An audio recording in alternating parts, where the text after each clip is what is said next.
Wann mein Papa als verreist is, von Lina Sommer.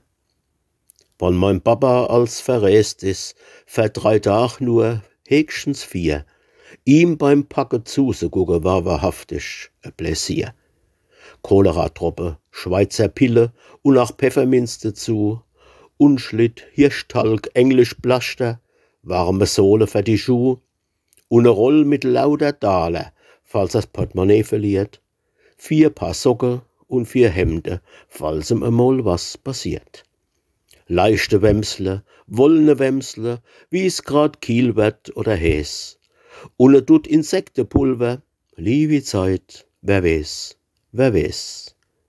Hoseknipp und Hemdenknipscher, Netz und Notle und ne Scheer, Cognac, Watt und Hoffmannstroppe, ein Revolver für zur Wehr.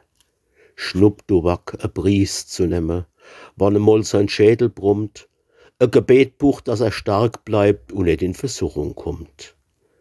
Und ein Dolchfutteral, das wo er unters Kopfkissen legt, falls einmal, was kann man wissen, nachts ein Dieb sich riert und regt.